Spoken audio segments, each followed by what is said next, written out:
Nicole, welcome to Alive and Well. So good to have you with us today. Thanks so much for making the time to be here. Michelle, I can't think of a better place to be. I love it. So good.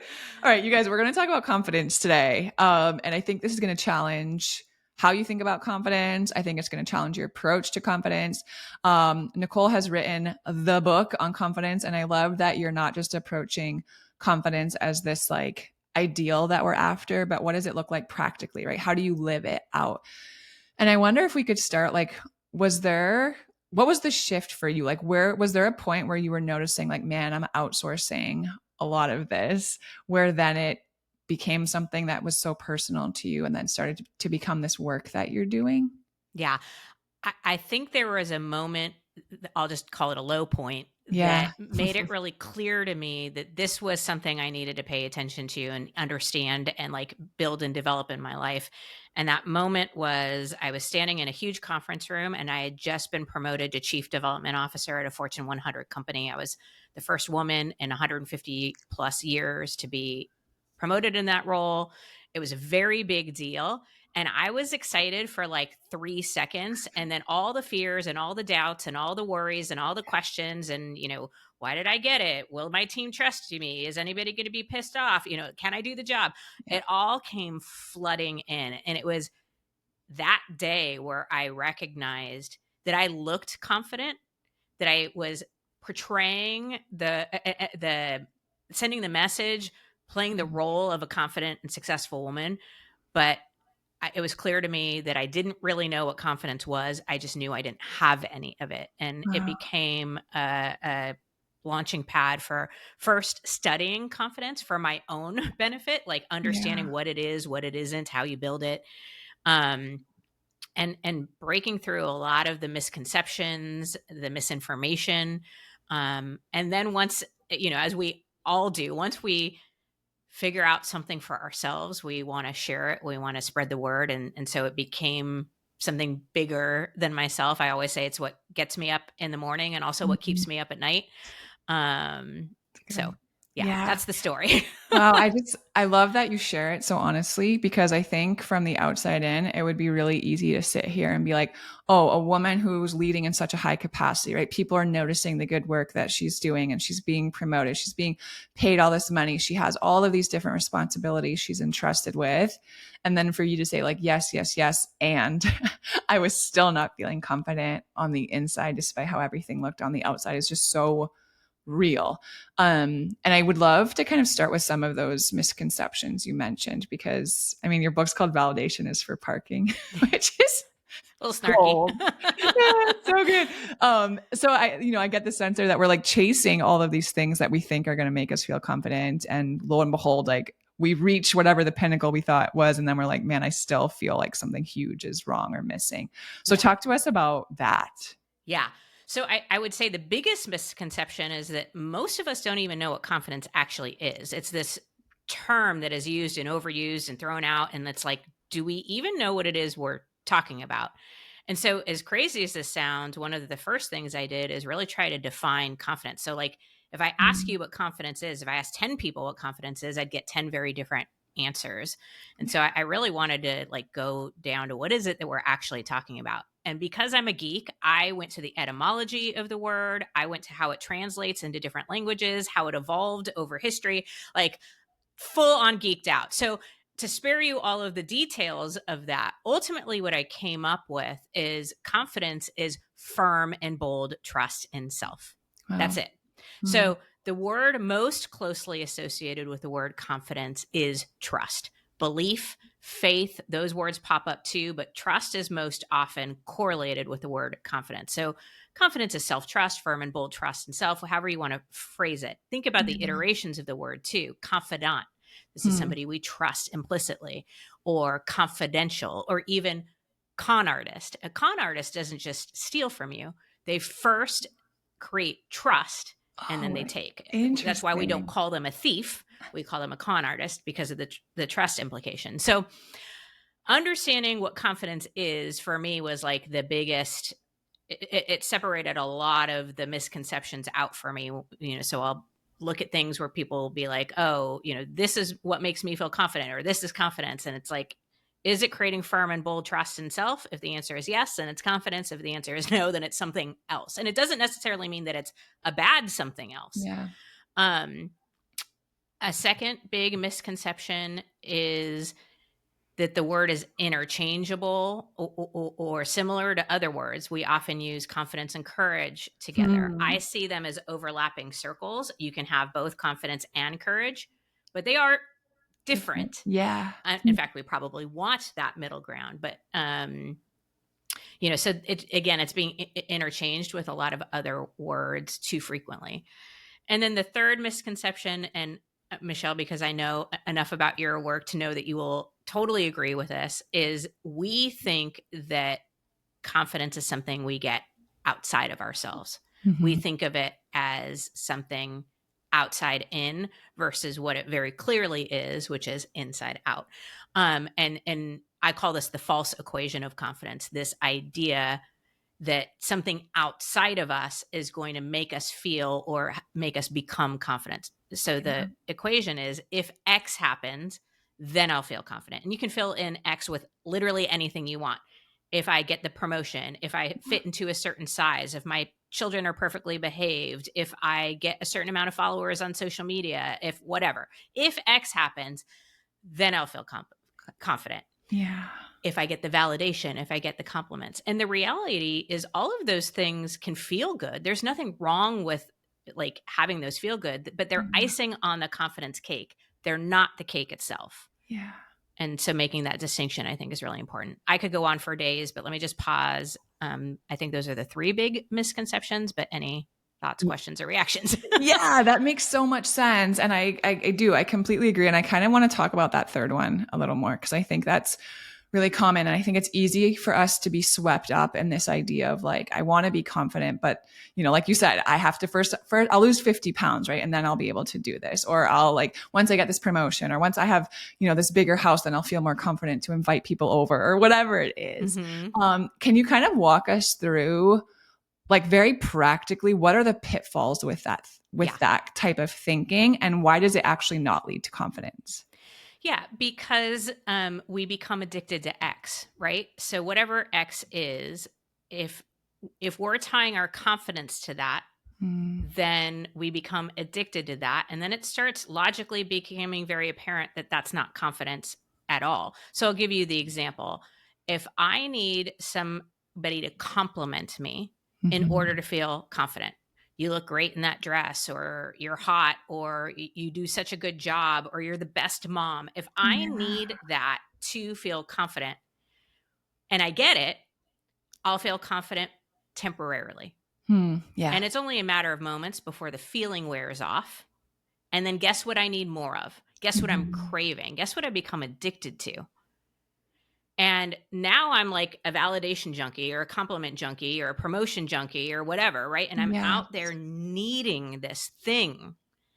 And it never feels confident. It feels, if anything, really unhealthy, really exhausting, really, and so when it's done the reverse, right? If I'm confident, then I have a higher likelihood of getting the promotion. If I'm confident, I have a higher likelihood of getting the validation or the compliment. And trust me, it still feels good. Like people sometimes say to me, I really liked your book, but I know you don't need the validation. And I'm like, I don't need it. My confidence isn't tied to it, but it still feels good. So yes, thank you very much. I really appreciate it. Right. Yeah. I think it's the difference between understanding that it is this icing on the cake. The cake itself, though, is the firm and bold trust that I have in myself. I'm going to be okay whether or not you like my book.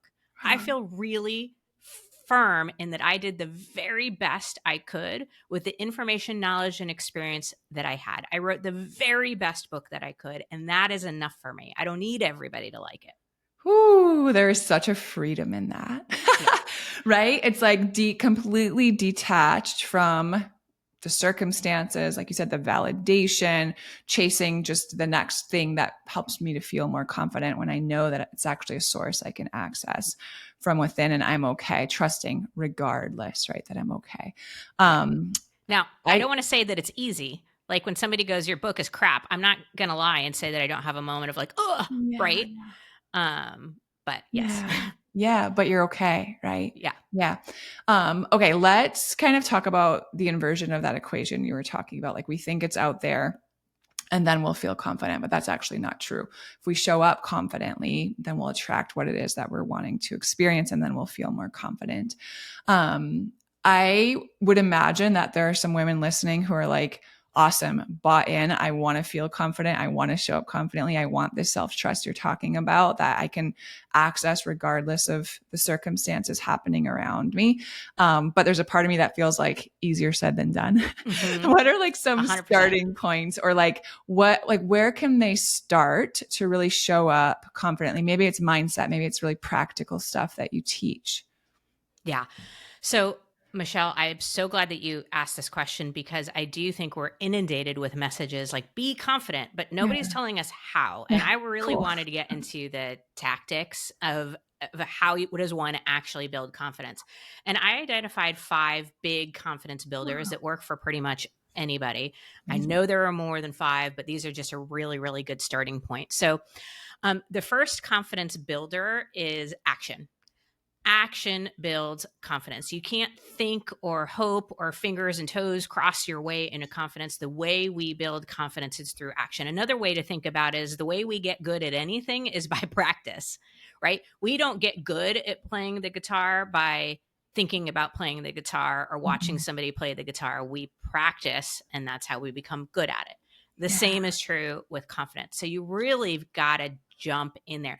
And I think especially as women, we have a tendency to think it needs to be big action in order to count.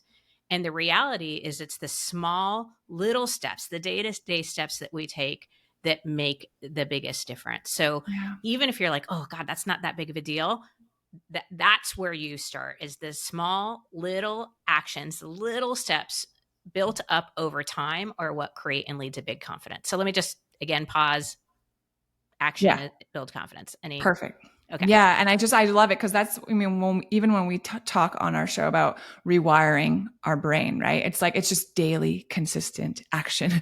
Start small. It's the little things, but it's the consistency over time. And I love that you talk about action as the first step or one of the first steps to confidence also, because we talk about that on the show a lot too. When I say get out of your head and into your body, what I'm talking about is taking action, because we can only consume so much information and none of it's embodied until we actually take action. So Yeah. good.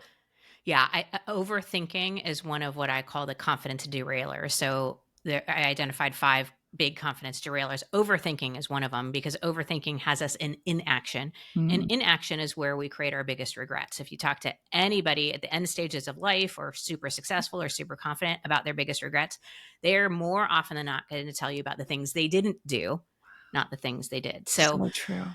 that actually leads us to the second confidence builder, and this one is the most surprising, and frankly I resisted it for a couple years, but data is really clear. Failure builds confidence. Ooh, preach. Yes, I know. Good. And you Yeah. can replace failure with things like fear or doubt or anything of the messy stuff. and, Yeah. and there are lots of reasons why this is true, but I'm going to identify 2. First, failure is neutral. I know it Hmm. doesn't feel neutral when it's happening to you or when you're experiencing it, but we know that it's neutral because we could line up 10 people and have them experience the exact same set of circumstances or event, and they would get 10 different interpretations of that same event.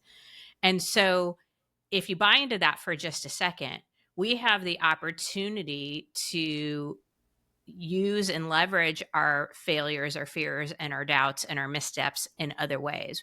What if instead of seeing them as a failure, we Mhm. chose to see it as a lesson or an opportunity or a gift or a redirect? There are Mhm. so many ways that we can interpret the same event. And from a position of confidence, choosing to look at those and interpret them differently is one of our biggest opportunities. And then that leads to the second reason why this is so important is because it's really easy to trust ourselves when things are going according to plan. So true. When we're achieving, when we're winning, when we're dotting all the I's and crossing all the T's, confidence is easy. It's not even something we think about.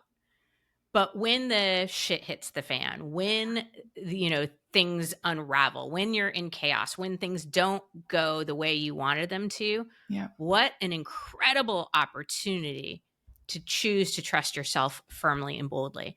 And that might be, I'll be okay no matter what. That might be, I'll get to the other side of this. One of the things I often say to myself in those moments is the only thing that's missing from me in this situation is the benefit of hindsight. I don't yet know how this is going to work Powerful. for me or for the greater good, but I get to trust that it will. And I get to Hmm. trust that I'll get to the other side of it. So it's this awareness of, because that's true with 100% of the things that have happened to me up to this point. I can look back at all those hard things and now see a purpose and Whoa. now see what it created.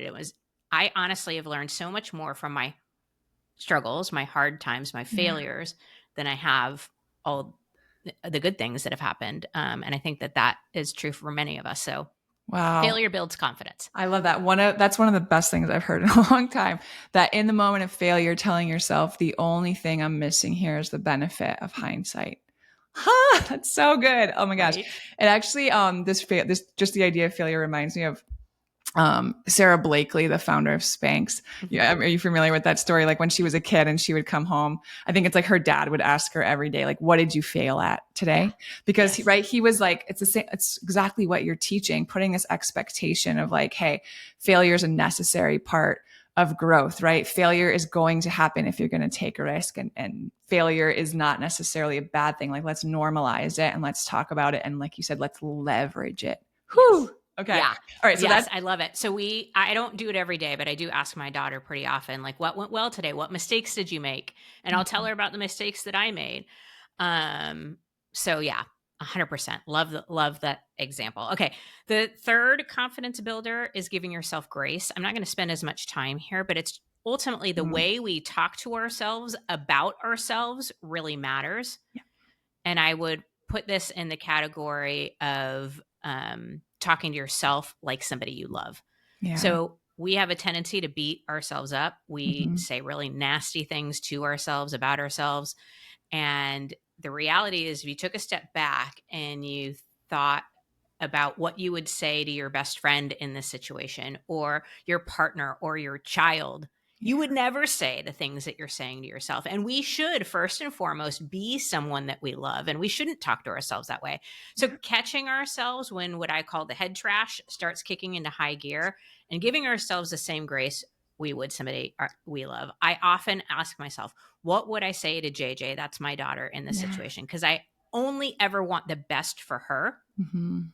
And whatever I would say to her, I often try to apply to myself, also because I want to be an example to her. So So if I good. can't get out of my own way for myself, a lot of times I can do it for her. Yeah. Hey, well, if that's the motivation, that works. I also want to kind of chime in here too, because I think a lot of times we hear that and we're like, well, that's just something that's nice to have, or it sounds a little woo woo, or we're like, oh, that would be nice, right? If I talk to myself more kindly. But what's so interesting is that the neuroscience really supports that. And what we know is that when we're really critical with ourselves or judgmental or, whatever the opposite would be of giving ourselves grace, our brain isn't efficient in rewiring itself because it doesn't feel safe enough to do so. So when we actually access grace, like you're teaching, and self-compassion, ultimately, what do we talk about with our nervous system? Safety. That's a place of safety, and our brain can actually rewire so we can grow. So yes, it's nice, like spiritually and like altruistically, to be kind to ourselves. And there's like a really science-backed reason why that's so effective. And I've never really thought about it as it relates to confidence. So that's so fascinating. Well, I love that you brought the science. I'll bring a meme. And it's something I think about often. It's like, we spend the bulk of our lives inside our own minds. We might as well make it a nice place to be. Yeah. And I often think about that, like how often we're, you know, thinking, and it's like, Mhm. gosh, why would we make it a cesspool? And I've learned this from you, is how important safety is, as you have already said. Yeah. We're not making ourselves safe with ourselves. And if we want to trust ourselves, I would just imagine that safety is pretty freaking important. If we think about the people we trust in our lives, I would imagine there's an element of safety. 100%. Absolutely. So good. Okay. So we have, I love this. Give me like bullet points. I'm like so happy. 5 confidence builders. We have action. We have failure. We have grace. What's number 4? It's choosing confidence. And Ooh, okay. the point here is to make the distinction between it being a choice versus a feeling. If Okay. we think it's a feeling, either we feel it or we don't, So good. as opposed to a choice, choosing to be confident, Mm-hmm.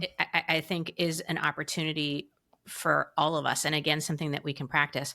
Yeah. But in business, there's an expression we use a lot, fake it till you make it. Yep. I don't really love the expression because faking it implies inauthenticity. And I think as women, we've been faking far too much for far too long. But outside of that, I just sort of, it might seem like semantics. I just sort of shifted the notion. Instead of fake it till you make it, choose it until you become it.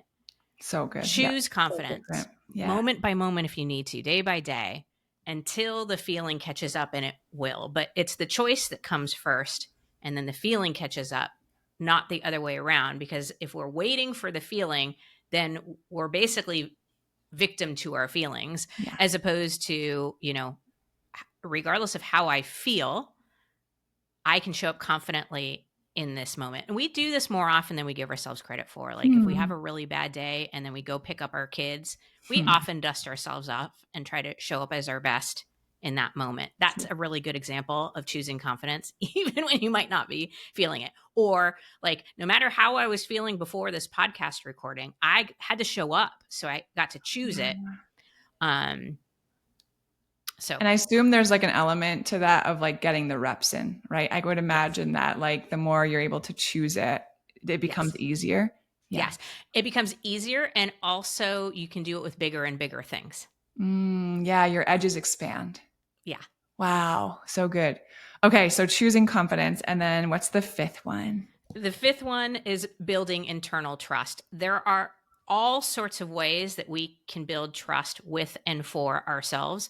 But I would invite you, the listener, to think about how you build trust with the other people in your life. Think about the people you trust most, the people who trust you the most. What is the important aspect of that trust? Is it because they keep their commitments? Is it because they're great at communicating their boundaries? Is it because, they're always there for you? Whatever it is, right?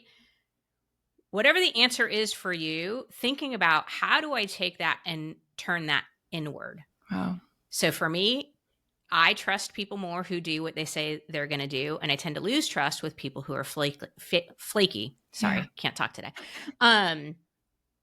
What I began to realize when I turned that inward is that I was much better at keeping my commitments that I made to other people than I was the commitments I made to myself. Yeah.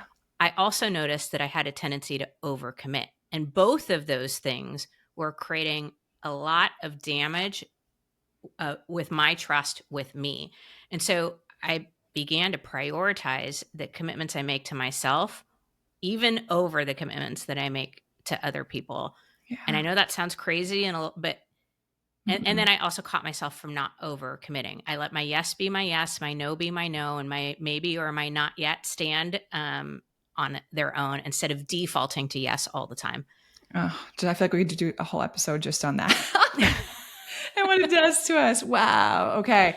Yeah. I hear so much goodness in that around boundaries and honoring our own needs, right? And filling our cup and all this stuff that sounds great, but is actually takes more practice to put into practice. So I love that you're identifying that as a builder of confidence.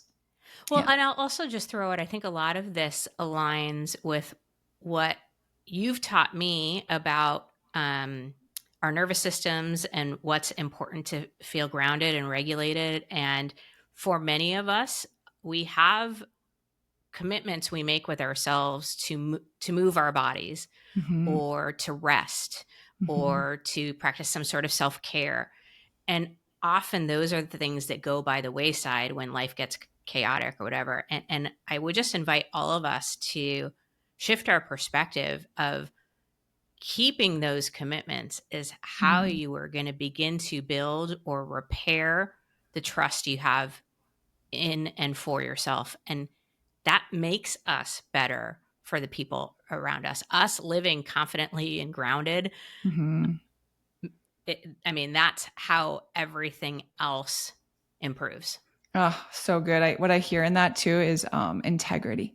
And I think a lot of Yes. times like we think of ourselves as being people of integrity. Like, you know, if I say I'm going to get back to a client by the end of the day, like they value that because I actually do it. But your point is so good because myself, the women that I work with, my friends, like we're so good about being in integrity with other people and our Mhm. partners and our children. And we expect people to be in integrity with us, and somehow there's a disconnect with integrity with ourselves, right? It's like I'm going to Yes. work out in the morning and then like, oh, I just want to sleep, right? You know, I'm going to meal plan for the week and then I don't do it, or I'm going to, you know, address this thing I've been avoiding, and then it's like, it's too uncomfortable, I'm not going to do it. And every time we're out of integrity with ourselves, I think there's like a weight to that, and I think it detracts from a level of confidence because it erodes that trust, right? And that's Ah, kind of your point. 100%.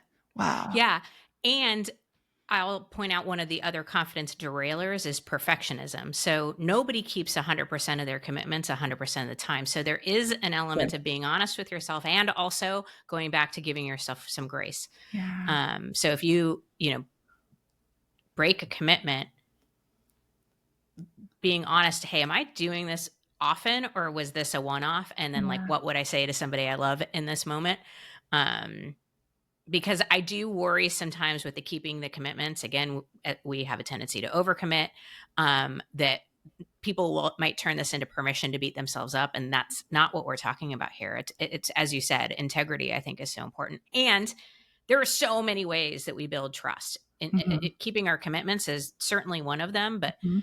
boundaries, celebrating your wins, getting enough Mhm. sleep. I call it the 3 Ps: practice, preparation, planning. Not over practicing, over preparing, or over planning, but there are things that Yeah. we can do that really help to build trust. So good. I'm like having this thought as we're talking about this, especially with the first confidence builder of taking action. Can we talk a little bit about fear? Because I think there's a lot, or I'll speak for myself, right? I think of all these moments where like I've wanted to take action and be confident, and maybe it's like say yes to the speaking engagement or send or pick up the phone, right? And actually like make a pitch to a human being on the other side of it. Whatever it is. And I want to have the confidence to do it, but there's a level of fear that's Mhm. getting in the way. How do you teach, or like how do we get past that? Is it just a matter of like pushing through, or is there like how do we deal with the fear that's stopping us from taking action? Right. God, I wish I had the best right answer for that, but Come like on, I give us still the magic potion. yeah. Um, I will share some things that I've learned and some things that work for me, but like fear pops up for me too. And Yeah. I don't always know if I'm making the right choice in any given situation. But one of the things that I often tell myself is, um, you know, in order to have courage, you have to first have fear. Hmm. Yeah. And so I always think of, oh, fear just showed up. Now is an invitation for courage to show up as well. So they go hand in hand. It's like I hold fear in one hand and courage in the other, and then we move, right? That's really good. Um, and so this idea of like not trying to get rid of fear, but understanding that it's there for a purpose and a reason, and that it needs to be there in order Mhm. for me to do something brave or courageous. And every time I've done anything big or important or that really matters, I've needed to be brave or courageous, from starting a business to starting a podcast to having a kid to getting married. I was excited about all of those things. And I was also scared out of my mind about all Yes. of those things. And so it's like fear shows up when it matters. And so rather than trying to like stuff it down or ignore it or pretend that it's bad or that it's wrong, I've sort of done the okay, I invite you in because I know who the next guest is. And Wow. I get to Yeah. grab onto both. And then really thinking about, is this fear and this is where I think your work comes in so much, is getting in touch with the body and knowing the difference between fear because something doesn't feel right, Mm-hmm. or fear because it's big and exciting and you're worried about all the things, right? Like, Yes. Yeah. if I'm genuinely afraid of something, like 100% afraid and 0% excited, it's like, that's a no go. That's a no, right? If Yeah. I'm 100% excited and 0% afraid, then I'm not even thinking about it. This Yeah. isn't a question. And it's Wow. probably something really easy, right? Yeah. Yeah. Yeah. Um, I think but it's it's so just, wise because you're inviting for us to change our relationship with fear altogether. It's not like do X, Y, and Z and the fear is going to go away because that's not real.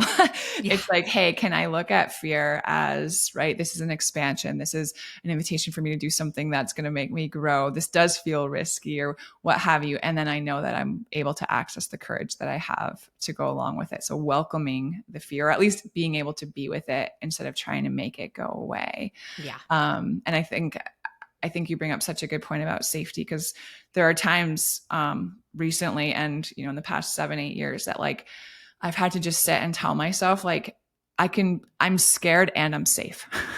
Right? Like both can yes. coexist. I can be scared and I can be safe.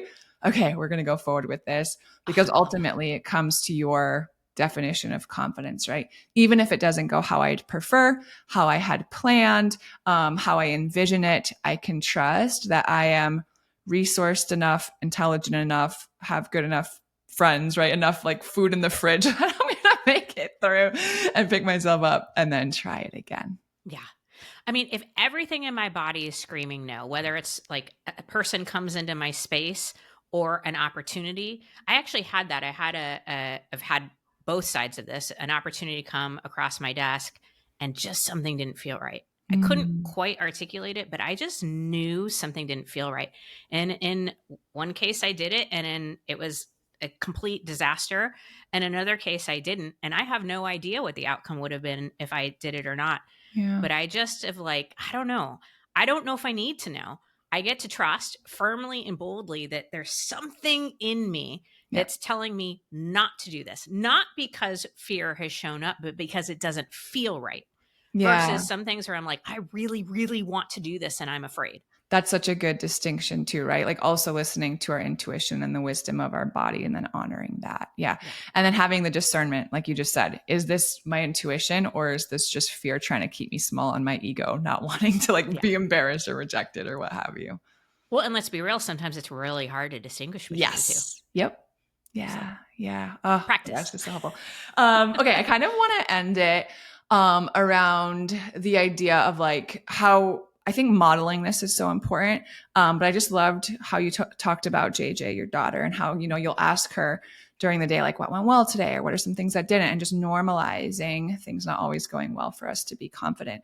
For people who are listening, parents, who are maybe seeing, I think especially their daughters and sons too, I'm sure. I have two girls, so it's, my frame of reference, but struggling with their confidence or speaking to themselves in a way that doesn't convey confidence and is quite critical. Or I think even really early on, our kids can say things like, well, I don't want to wear that because, what are people going to say? Or, Mhm. how can we start to talk to them and teach them about confidence? Yeah. Such a good question, and one I ask myself on a regular basis. My daughter Yeah, is almost 12, and God, it feels like it's kicking up on a daily I basis right bet. now. So, a few things that I feel are just important. First, I want to acknowledge that I am not a parenting expert by any stretch of the imagination. Me neither. So, um, there's that. Uh, what I will say is all humans learn best through experience and observation. Yeah, good. We can be told things till we're blue in the face, but the way we learn best is by actual personal experience or close observation. So, my biggest tip, if we want to develop, grow, raise confident kids, is to demonstrate confidence as much as we humanly can, because we are their best and first observations. And Yes. again, let go of perfectionism. I think we have so much to teach our kids when we make our mistakes, Come when on. we do fail. Come on. That's, I think, our biggest opportunity to teach and demonstrate confidence in a way that sinks in. And it makes it more experiential because they're in it with us. Mhm. So that's the first thing. Another thing is paying attention to the things that build trust Hmm. and the actions they take and the effort they put in more so than the results. Okay. If X happens, then I'll feel confident. We want to be careful that we are not teaching them to solely focus on X. So, like, you know, my daughter is away at a sleepover camp for the first time. She's been really homesick. It has been really hard. I know as a parent that the right thing is not to go pick her up. Mm. And every part of my instinct is like, get in the car, right? Yeah. And what I'm focusing on is I'm proud of her for communicating how she's feeling. Yeah. I'm proud of her for taking it one day at a time. One of the things she asked me was like, if I'm still feeling homesick by a week, because it's a 2-week camp, will you come pick me up? And I said, I will make the deal that if you're still feeling homesick in a week, we can talk about it. Mm-hmm. But right now, I really want you to focus on having fun and blah, blah, blah.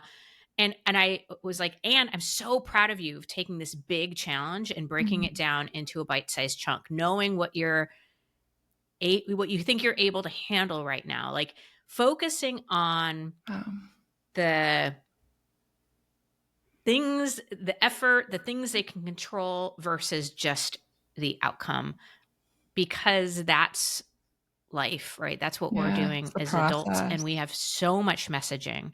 We're inundated with messaging about Mhm. focusing only on the outcome, how Yeah. our bodies look, Mhm. what achievements what positions, what promotions, what accolades, how much money we make. They're going to get that messaging Hmm. over and over and over again. I think we Yeah. have an opportunity to focus on something else. That's so good.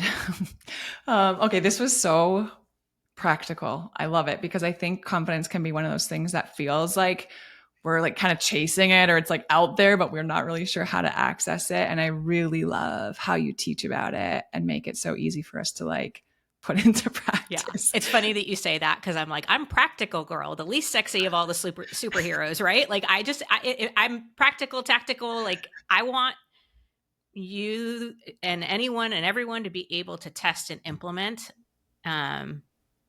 So yeah. Yeah, it's actually helpful. So good. Okay, so there's so much more where that came from. I'm going to link the book in the show notes for you guys. You can pick it up. But let everyone know where else they can continue to learn from you and connect with you. Where are you hanging out? Yeah. So the website is NicoleKalil.com. That's really the best place to go. But I will also tell you on the website, we have a confidence derailer quiz. So if you take the quiz, it helps you to identify which of the 5 confidence derailers is impacting you right now in your life at the highest level. And then it tells you which confidence builder you should be focused on the most, because while all of the builders work all of the time, each of the builders correlates with a specific derailer and it serves as its antidote. And so that will allow you to focus on the thing that probably is going to impact you at the highest level right now. Whew, talk about practical. I love that. Yeah. That sounds so Yes. helpful. And you also have a podcast. I So you do. guys, should go check that out too. It's called This Is Women's Work, which again, like you, my audience is primarily women. So go listen to her podcast too and And continue to learn Michelle is from a her there. guest on it. And we have it's one of my favorite episodes. So awesome. Oh, Yes, awesome. please do. Cool. Well, thank you. Thanks for doing this work. Thanks for caring enough about all of us being able to access confidence that you would write a book about it. It's so awesome.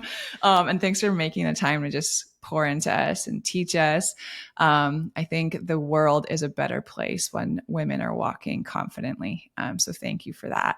Couldn't agree more. Appreciate you. Yeah. I appreciate you back. Thank you.